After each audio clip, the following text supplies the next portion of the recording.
Hi, NABJ family. Listen, I am so excited to be in conversation today with somebody who, frankly, helps me sound smarter all the time. But she had a video that went viral recently that a lot of you may have seen talking about this 10-point playbook for authoritarianism that felt very important, especially the part about the role of the media. And so I wanted to talk to Stacey Abrams, who is I don't have to read her resume. Y'all know who she is, but she is also host of the podcast Assembly Required with Stacey Abrams. If you are not listening to it, I highly encourage it because she is so insightful there as well. But Stacey, thank you for being here with me. Thank you for laying out this 10-point playbook, and let's talk about some of this, especially what role the media has to play in the threat to the media in this journey that you're seeing unfold in our democracy and why it's important. So thank you so much for being here today. Well, thank you for having me. I'm always happy to show up where you are. And I appreciate you bringing attention to the 10 steps. I want to say at the outset, I have very liberally borrowed from Professor Kim Sheppel at Princeton University. She and I were doing a presentation to a foundation, and she was laying out the issues of autocracy. I was there to talk about the importance of engagement on issues of preserving democracy. And she has very graciously allowed me to remix her and editorialize this framework. But if you look at scholars of autocracy, you'll find the same dynamics repeated in their recitation of what's happened. And so we need to know it's real. We need to know it's true, and we need to know it's not news. Yeah. And where that begins is that, of course, step one is there's an election. For those of us who came of age in the time of coup d'etats, you no longer need a militarized overthrow. These days, autocrats come to power as elected officials. They become president or prime minister. They win an election, but that's the beginning of the end. Yeah. Step two is their intention of expanding the reach of executive power. Step three, they have to quash competing powers, typically in a democracy, legislative and judicial, and they either quash it by making it irrelevant or they make it complicit. And we've been watching complicity in action, both by the congressional leaders that we ostensibly elected to represent us, but who apparently only answer to one. And we've seen it happen in the judiciary with a Supreme Court that has repeatedly overturned lower court decisions to expand the reach of executive power. Step four, you gut government, meaning you break government so it doesn't work for citizens. Autocrats know that most people don't spend their waking moments thinking, do I want democracy or autocracy? Yeah. They think, I want things to work. And whatever system is going to deliver that is the system they will support. If you want to shift from democracy to autocracy, then you break democracy by breaking the government. You fire the people who know how to do the work. You dismantle the Department of Education. You gut the CDC. You make certain that no one can access FEMA when they need it. So you make it so that the perquisites of democracy, the perquisites of a functional government using democracy no longer make itself known to people. Step five, you make certain that the people in charge of all of these divisions, that they are loyal not to a party, not to an ideology, but to a person, to the strong man. That's why we have Fox News personalities who've now been elevated to the highest levels of government, because they've spent years auditioning to be the sycophants of Donald Trump, not to be the standard bearers of a nation. And that leads us to step six. And that's where the media comes in. Mm-hmm. If you've broken everything and you've suborned the erasure of truth, you can't have the pesky journalist actually telling the people what's happening. Mm. And so what you see is that in every single autocracy, their first externalized attack is on the media, on journalists, on truth. Because if you can fracture a people's understanding of what is, they no longer expect what is to become and what is to be. And so we've seen the attacks. What has been different in this administration, what's been different in this modern rise to autocracy, is the extortion that we have seen, the personal enrichment of the strong man in plain public view as an exercise in quashing the media. So you've seen NBC and CBS and ABC facing lawsuits, facing challenges? Have you seen a few of them actually bend the knee? You have watched Skydance take over Paramount and in the process fire critics of the press, of the president. But you also saw the gutting of funding for public Yeah. public broadcasting. Right. That happens because that was a truth teller that reached into the deepest regions of our country, the places where you know the truth is most necessary. Yeah. And so we've also seen attacks on journalists of color. We've seen attacks on women journalists. We've seen the shifting of the White House press corps from being a standard bearer of truth telling to again being a collection of sycophants who ask pablum questions, and if they don't, they're quickly going to be booted out. Step 7, you go after communities of color. You go after the disabled. You go after anyone that you see as different than. So it's the LGBTQIA community. You go after DEI. And the reason you attack DEI is that in every successful autocracy, you got to blame somebody. And the easiest community to blame are those who are marginalized, those who are vulnerable. That's why immigrants have faced such a brunt of this horrific behavior. And you do it because when you can attack the marginalized, the disadvantaged, the vulnerable, you fracture their ability to respond because they have the highest urgency to dismantle autocracy because they need service. And then to make sure they never get it, you go to step 7, which is that you destroy civil society. You sue philanthropies, you sue universities, you go after law firms themselves, the firms that will protect the rights of others. When you can break civil society, you stop people from protesting, from dissenting, from fighting back. That's why organizers are being targeted. That's why every week you and I see the signal threads about who's coming next and who's going to be come after next. And then you get to step 9, and that is when you see the rise of political violence, of private violence, the supporting of violence that comes from the people in power. That's why you see ICE roaming the streets masked. It's a secret police. It is a federal police force that is no longer answerable to the people it's supposed to ostensibly protect. And once you've done those things, step 10 becomes easier. And that is when you ensure that we no longer have elections that are free and fair. That's why Texas is in the midst of its mid-year, very naked and blatant redistricting. But it's also why Georgia is about to purge 478,000 voters, not for any other reason than they have not voted recently. And even some who have voted recently, but have been caught up in very, very egregious and intentionally disingenuous systems are going to lose their right to vote. Those are the 10 steps to autocracy. But let's be clear, it's not sequential. Sometimes it happens all at once. It's why Truth Social rose before the attack on CBS, but Truth Social and X are proliferating at the same time that we see the decimation and demise of truth in our media. Yeah. Yeah. I mean, that's such a good point because, yeah, you do talk about the idea that authoritarianism doesn't arrive all at once, right? And so many of these steps that you're talking about, though, are also intersectional, right? Attacks on the press, attacks on the truth, attacks on DEI, attacks on our institutions. Like those things working together, really do help to undermine our democracy. So, I mean, how does the media, particularly mainstream journalism, sometimes help to reinforce or even accelerate this playbook that you're talking about, even if it's unintentional? First and foremost, it operates as though we have norms that remain. When the president is unabashed in his refusal to tell the truth, giving the benefit of the doubt, pretending that there is I'm trying to think of the most precise word other than there's disingenuity in his approach.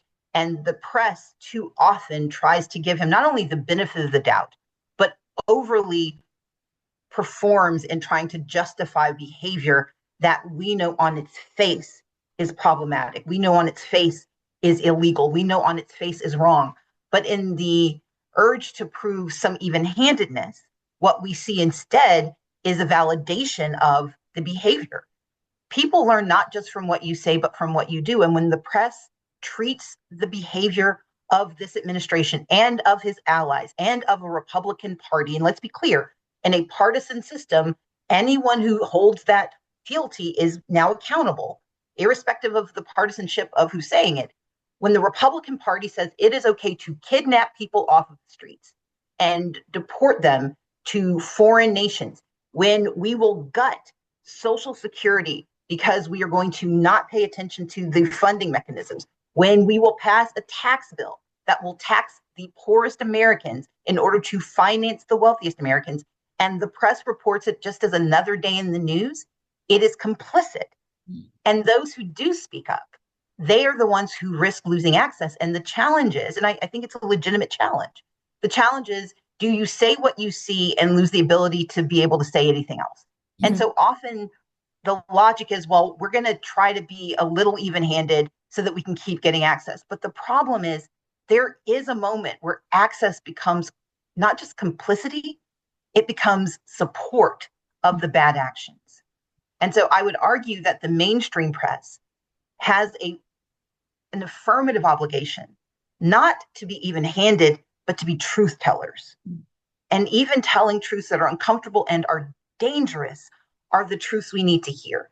And that's the place where I'm deeply afraid that our commodifying of the press has turned into a dilution of its truth-telling function. Yeah. Yeah. And listen, to be clear, Black journalists, so often the lens that we have on our democracy is what helps us to tell a clearer, a more honest, a more accurate picture of who and where we are as a country. And, I think about what you're saying. I think about the book bans that we've seen, banning DEI, this kind of coordinated age of erasure and exclusion of race, of history. I wonder how you see the role, though, of Black journalists in resisting this kind of epistemic violence.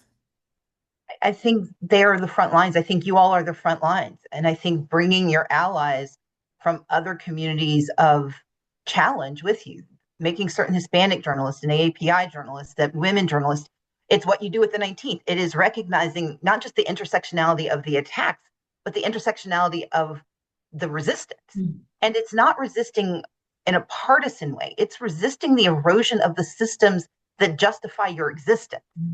And we know that Black journalists have never had the luxury of not telling the truth. If you look back to Ida B. Wells, she had to tell the truth because it was a matter of survival. And that matter of survival could not be more acute than it is today, because people are literally dying as a consequence of the behaviors that we see. And when we don't know the truth, we cannot then take the steps necessary to decide if we want to accept this new reality or not. You have no responsibility to change people's minds. You do have the responsibility to tell them the truth so they understand what they think. That's why book bans are important to autocrats. That's why DEI being erased is important. When you can change history, you can change the future. And journalists, Black journalists in particular, have the strongest narrative history in this country of being the front lines, of telling us the truth so we could decide what we wanted to do with it. Yeah, yeah. And even just listening to you now, another piece of this that I want to bring into the conversation is the disinformation piece, right? Because we know disinformation thrives in environments where the truth is devalued, right? So I wonder what you think about what newsrooms and especially Black journalists, because our communities are the ones that are being disproportionately impacted by that disinformation and misinformation. How do we counter that when we are so often also the targets of it? I feel like that is the reason why we have a special obligation to confront it. I want to lift up the work of Asosa Osa and Onyx Impact. She has done extraordinary work, not only understanding disinformation, but how disinformation disproportionately targets Black communities without response. And one of the functions that she led was the creation of the Digital Green Book, which is an AI tool that actually helps counter disinformation by telling the truth. For my part, I set up a series of organizations known as the American Pride Rises Network, aprnetwork.org. We have a chatbot called Adiva, and it tells the truth about what's happening with DEI. Our first responsibility is to ask journalists to lift those tools up. It's insufficient to say disinformation is out there. Black journalists can be on the front lines of telling people where to go and get good information. So lifting up Adiva, lifting up Aisha, the chatbot for Onyx Impact, is so important. But also recognizing that repetition of truth is just as important as revelation of bad information. Too often we get caught up in pointing out who said something wrong, We forget that people learn not from memory, but from repetition. Mm. If you say it enough, it sounds like the truth. It's why they were so dogged about talking about CRT and talking about DEI and talking about woke. They kept repeating the word out of context because by the time people paid attention, they didn't know why they didn't like it. They just knew they'd been trained by how they were hearing it, by the intonation that it had to be something bad.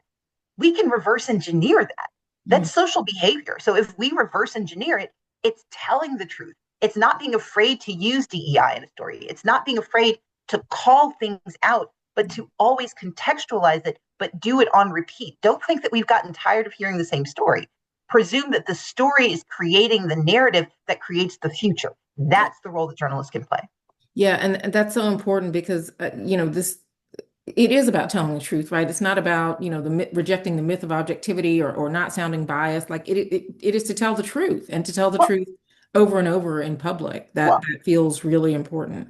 but I want to say something about bias because I think that's also what's undergirding how we're dealing with this moment. Okay. Sometimes there is an important bias towards good. We Yes. should be biased towards democracy. We should Yes. be biased towards protecting the vulnerable. There is no obligation in journalism to abandon humanity for even handedness. Yeah. And this idea that you have to be unbiased at the expense of the victims is irrational. Bias is about whether or not you're going to skew the information, but it is absolutely a good idea to skew information in favor of empowering those who need it, as opposed to amplifying those who seek their oppression. And Yeah. Black journalists understand that better than anyone. And I want in this moment for us to remember that we owe it to ourselves. And I think that's one of the reasons Substack is such an interesting new endeavor. Hmm. Substack exists as another place to be, not just to amplify, but to articulate why the bias towards good is a native necessity in this moment. I'm lucky enough to have a Substack called Assembly Notes, which goes with Assembly Required. You'll notice the theme. But I want to see even more Black journalists there. I want to see them breaking news there, lifting up stories there. It is not to the decimation of your newspapers and of your television stations and of your radio stations. It is to the benefit of those who don't know where else to go to get information. And so I think where Black journalists can be extraordinarily effective is showing up everywhere news is, and that is anywhere people are. And then using the lessons of repetition and good bias, good trouble to tell people what's happening. Do not say it once and hope that it grows on its own. The other side is relentlessly disciplined about perpetuating their bias. You should be relentlessly dedicated to perpetuating a bias towards truth, a bias towards good, a bias towards democracy. Because the other thing that happens with these attacks on the truth and attacks on Black journalists is that now part of the job is trying to figure out how to do this job safely. So I'm wondering what you think about, protections for the legitimacy and the safety of Black journalists when we're being targeted. It's happening online, it's happening in state houses, it's happening, as we're trying to, in the course of us just trying to do our jobs out in the field, and also even in their own newsrooms in some cases. So, what do we do about protecting Black journalists in this moment in our democracy? And I think that goes back to step 9. And again, that's why it's so important for us to understand the 10 steps, because every single thing we're seeing, every consequence and every intention is caught within those 10 steps. And one of our powers is if we understand the 10 steps, we can start to categorize what's happening and contextualize it within the terms of those steps so we know what to do to fight back. Mm. So going back to the issue of step 9, that's private violence. It's when we start to see those who are doing the work of defending against the rise of autocracy becoming the victims of violence. And let's be clear, there is nothing as egregious as physical violence. And I want to be explicit about that. Hmm. And our first responsibility is to protect the humanity, but also the physical being of so many. And what we saw happen to that state senator in his home with his wife, and when we saw the death of Representative Melissa Hortman and her husband, that is the worst example of what can happen when we see the privatization of violence and the rise of political violence. But we know that there are other precursors to what becomes physical violence. There are the attacks online. There are the memes, which seem innocuous until you realize that they feed a mythology and therefore feed a sense of entitlement to those for whom violence seems like an answer. And we have to understand there's a psychic violence that is meted upon Black journalists in particular that questions their capacity. And often that conversation begins with people in power. And so one of the responsibilities is to acknowledge the reality of this. But the courage of this moment means that we can't shirk from it. We can't shrink from it. But Yeah. we should protect ourselves. And Yeah. that should be part of the conversation of NABJ, of any organization that says we want to tell the truth. We've got to protect the ability to tell the truth, which means protecting the lives of the truth tellers. Yeah. As someone who has lived with the threat of violence for many years, it's an expensive endeavor to undertake on your own, but it's more expensive to lose. Yeah. And we have to believe that we have the right to not only speak, but the right to survive. Yeah, that's absolutely right. And I don't think that I really thought about before hearing you say it just now, just the idea that attacks on journalists are also part of political violence. That is, I think, important to name and to really zero in on. And yeah, I mean, you talked about the psychological toll that this does take. Black journalists are covering communities under attack while they're also, navigating institutional silence around this issue. And just really, yeah, their dignity and humanity and professionalism being being questioned, being threatened. Uh, I guess your thoughts on that. What would you say to Black journalists that are trying to navigate that? Two things. One, if you are able, call it out yourself. And if you're not, call a friend and have them speak for you. One of the beauties of the network of journalists, one of the extraordinary realities that is NABJ is that you don't have to tell your own story. You know amazing storytellers who can do it for you. And sometimes you need someone else to tell your story so it's believed. I would strongly encourage NABJ and anyone in this field to think about how do we call attention to what we face without putting a target on those who face it. And that can be done. But the corollary is that when you tell the truth, there are consequences.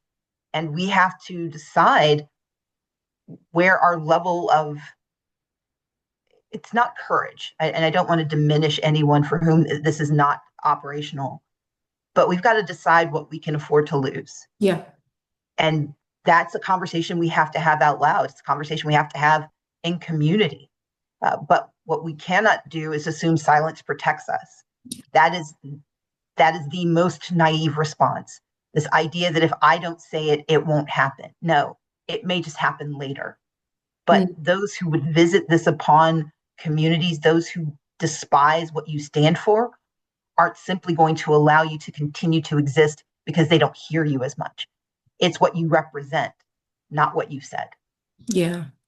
Yeah, and I will tell you, I mean, that is the sense of urgency I feel around NABJ's role, really, to be a fighter, to be a champion on behalf of Black journalists in the spirit of our founders who came together 50 years ago this year to say that we would not be silenced, that we would not be erased, and frankly, that we matter. So um, I think the last thing I want to ask you is, if NABJ and our allies were to build a media response rooted in this playbook that you have referenced, what do you think our first move should be?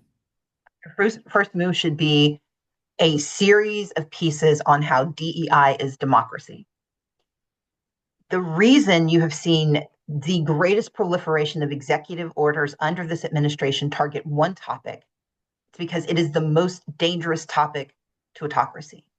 If you want to break this country, make certain that the most diverse nation on earth sees its diversity as a weakness and not a strength. And we too often allow ourselves to be distracted by acronym and ignore the value system. I say DEI publicly, proudly, repeatedly, because the first step in trying to convince us that we are wrong is to demonize our language. It has always been thus. whether it is stealing the language from a community, taking them from our homelands and telling us we cannot speak our language. But the first weapon of any oppressor is taking your language. And so we have to say DEI proudly, vociferously, repeatedly, because repetition matters. Our second job is to tie our lived experiences to everyday DEI. And that means not just our Blackness or our womanhood, but all of it. DEI means diversity means all people, equity means fair access to opportunity, and inclusion means respect for people belonging. We have to talk about that. And so I'm spending the summer going around the country. We are doing something we call the Summer of Us, because celebrating DEI is not just an act of resistance, it is an affirmative step to defend democracy. Because who votes? Yeah. Who votes are the people who see themselves as part of the body politic. And in a nation that in 17 years will be a majority minority nation, the people who are attacking DEI can count. We've got to count too. But we also have to start counting on each other. And we have to make certain that while we begin with foundational identities, we have to talk about the intersection of those identities. I'm spending a lot of time this month doing work on disability issues, because that's an identity that is disproportionately represented by Black communities. Yeah. We know that if you are a Black transgender person, your likelihood of facing violence is astronomically higher. We know that if you are a disabled veteran, you are losing services, and that disproportionately is reflected in the Black and brown community experience. And so we've got to talk about DEI, because they don't care about the letters. They care about the laws that made Title I education necessary. That's why they're dismantling it. It's why they're eliminating access to Pell Grants, because 60% of Black students use Pell Grants, 50% of Hispanic and Native American students do. They're going after all of those component pieces, and they are all considered DEI rules. Black journalists should be talking about DEI wherever possible, and do not let ourselves be siloed into thinking it's just a bad HR moment, or that it's about affirmative action and Black kids going to Harvard. DEI is everything that made America what it is: diversity, equity, inclusion. Every time we've advanced it, we've gotten better as a nation. And every time we have ignored it, we have seen the harm. Yeah. And these are values, frankly, that have been associated with the progress of our democracy for the better part of our almost 250 years here. So I want to thank you so much for helping me think about all of this and the role that NABJ, frankly, has to play in continuing to be these truth tellers, understanding what it means to do that, the cost, but also the opportunity for Errin, us to meet this moment right now. So thank you so much. thank you. If I can add one more topic. Of course. I need us to understand AI Yeah. as a tool and as a weapon. And this comes back to DEI, but I want to explicitly call it out. I recently published a book called Coded Justice. It's a Yes. fictional conversation about AI, but it's grounded in truth. Recently, the president issued an executive order essentially saying it is going to be unlawful for any AI developer who wants a contract with the federal government to pursue algorithmic justice. What that means is that AI that is trained on X, like Grok was, and that leads to Grok calling itself Mecha Hitler, that's permissible. But what would not be permissible is that same AI tool being trained not to use facial recognition to misidentify Black men that then get sent off to criminal justice or to criminal databases and misused against them. So when they say that the governmental use of AI cannot understand diversity, equity, and inclusion, they are putting us in the crosshairs of a technology that is ubiquitous and powerful. And so I think it's also critically important that Black journalists dive deep into these questions of who is developing AI and what are their value systems. There are companies out there now saying, well, we don't want to be known as woke AI. If they do not think about who we are, then we are going to face in the 21st century what we faced with the Tuskegee experiments, when our needs are either ignored or weaponized against us, but never to our benefit. And if we do not understand just how vast this can be in terms of its effect on us, we are missing a moment that could be transformative for our progress or absolutely central to our demise. Yeah, I absolutely agree with you. And, NABJ has a role to play in how this is being shaped, this technology that is absolutely already uh, very much a part of our profession. But what is that going to mean for Black journalists if we do not have a seat at the table, if we are not weighing in on not just the opportunities, like you said, but how this can be harmful, the bias, the racism that can be baked in to this new technology, as so often happens with new technology, then that is a missed opportunity indeed. So thank you for adding that. Absolutely.